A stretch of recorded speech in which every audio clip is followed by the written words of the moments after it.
La liberté du chrétien. Frères, vous avez été appelés à la liberté.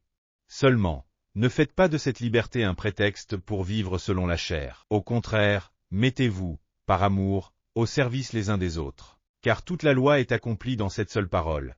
Tu aimeras ton prochain comme toi-même. Mais si vous vous mordez et vous dévorez les uns les autres, prenez garde que vous ne vous détruisiez les uns les autres. Galates 5, 13-15. Les chrétiens ont obtenu la vraie liberté grâce à la rédemption de Jésus-Christ. La Bible dit, « L'esclave ne demeure pas pour toujours dans la maison, le Fils y demeure pour toujours. Si donc le Fils vous affranchit, vous serez réellement libre. » Jean 8, 35-36. Si nous utilisons mal la liberté que nous avons reçue par la grâce de Dieu, nous risquons de devenir plus libertins, arrogants et égoïstes que les non-croyants. Mais si nous utilisons cette liberté dans l'obéissance à Dieu, nous pouvons le servir fidèlement et vivre pour manifester sa gloire. La parole de Dieu dit, « Tout m'est permis, mais tout n'est pas utile. Tout m'est permis, mais tout n'édifie pas. » 1 Corinthiens 10, 23. Nous devons veiller à ce que nos actions ne blessent pas notre prochain et éviter d'agir selon nos impulsions. Nous devons également faire attention à ce que nos paroles et nos actions débridées ne découragent pas les autres. Paul dit dans 1 Corinthiens 9, 12, « Si d'autres ont ce droit sur vous, n'est-ce pas plutôt nous? Cependant, nous n'avons pas usé de ce droit.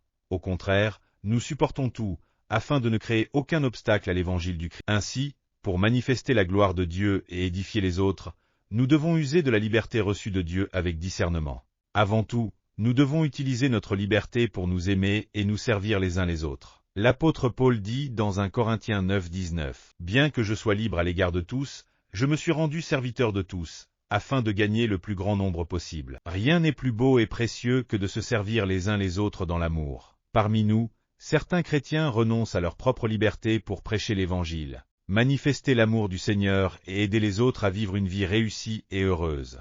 Mère Teresa en est un exemple.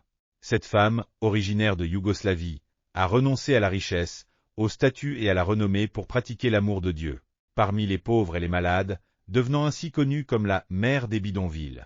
Ce n'était ni par contrainte ni par demande, mais par l'usage de la liberté achetée au prix du sang du Christ pour le Christ. Augustin a déclaré que l'homme a la liberté de pécher et celle de refuser de pécher. Autrefois, nous étions esclaves du péché, mais nous sommes maintenant devenus enfants de Dieu, libres en Jésus-Christ. En tant que chrétiens, nous ne devons pas utiliser notre liberté pour pécher ou faire tomber les autres. Nous devons l'utiliser pour édifier l'Église de Dieu.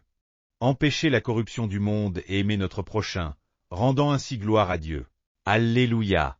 Si vous avez aimé cette vidéo, n'oubliez pas de vous abonner à la chaîne. Que Dieu vous bénisse abondamment.